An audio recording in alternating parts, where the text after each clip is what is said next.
I'm tying my favorite nymph now. You know, us fishermen all have favorite flies, and when I was a kid, I always knew what fly was going to work the best. My buddies would all ask me, what fly is going to work good today? And I'd say a mosquito or an Adams, whatever's going to work. Guess what we caught our fish on? We all put an Adams on, that's what we caught our fish on. So I didn't know what was going to work, had no idea, but what I thought would work, they all follow me, and that's what we caught our fish on. I'm going to tie the March Brown Nymph. It's my favorite all-around fly, and the reason I said what I said previous is this is the fly I use all the time. So this is the fly I catch most of my fish on, so that's what I use. I'm going to use a new Dairiki number 285 hook, which is a nymph hook. It's got a nice nymph shape to it. It's a nice hook, and John Bailey and I got together, and I designed the hook with him, and we worked together, and we got this new hook out, and I'm very happy with it. It's about a 2X long. I'm going to weight it. I like to weight my flies. I don't like to use split shot, but I will use split shot if I have to get down. There's no question. But I'd rather not. So I weight all my flies fairly well with either lead or lead substitute of some sort, but some kind of wire to get it some weight. I'm going to use a 3/0 thread, and this is going to be a new uni thread.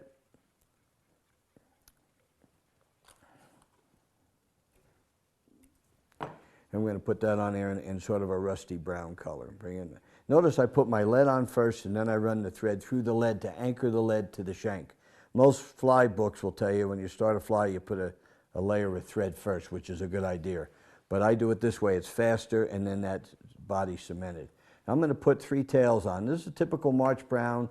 I designed this fly in 1970, and about 2 years ago I changed it slightly, my pattern. But I'm going to put a little wax on my fingers and just a very, very light little dubbing here, and this is a very tan Australian opossum dubbing.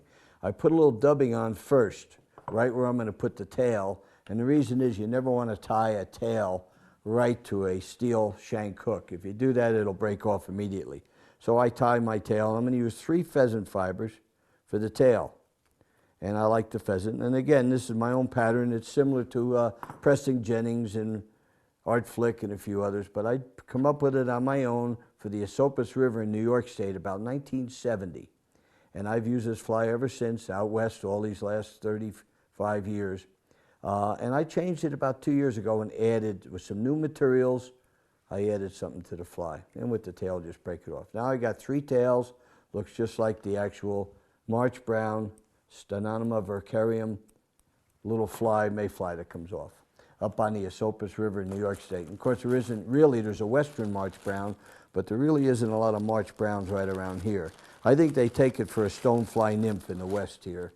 So pretty much they take it, and that's the key. And we're going to use some new materials that I've just started using. Very interesting. We're going to use a vinyl rib, which is sort of flat on one side and rounded on the other. We're going to use a rusty or a brown color. I'm going to take this looks like the brown one. And it's got a flat side and a rounded side, all right, convex side. And we're going to tie it in on one side of the shank with the flat side toward the shank, whoop, just like that.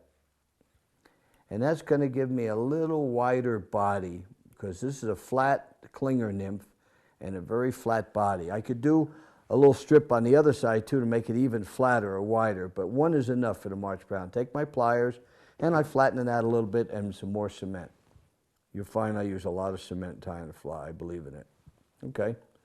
Now with that, we're going to put just a little bit of wax on the thread. This is a pre-waxed thread.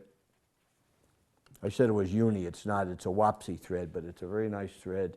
And it's really a 140 denier. It's not, I call it a 3/0, which is the old term, but 140 denier, which makes it about a 3/0 if you want to use the aught sign on thread, which most of us old guys are used to talking aughts. The problem with aught, it's not accurate. I can have a 3/0 thread and a 6/0 thread, and it's the same size. So they've proved that it's not accurate. But we're going to dub this on with a little bit of wax, so we got a nice tight body. Now when we build this body with this tan dubbing, we're going to start behind it once, behind the ribbing. Then we're going to come up, and what we're going to do is not lay it on nice and thick. I'm just going to spiral this dubbing on, not missing anything, but very slightly. I don't want a very heavy fly, and I want to bring that dubbing up a little bit over halfway up the body. Put a little more on. I tie a lot of these flies. I was tying them last night. There we go. Now we're going to rib this, and here's a trick. Either way you could do it is okay. But I'm going to bend this V-rib a little bit, this vinyl rib. I'm going to bend this so the flat side is out, the rounded side is in. And it's a little hard to do. I've got it here.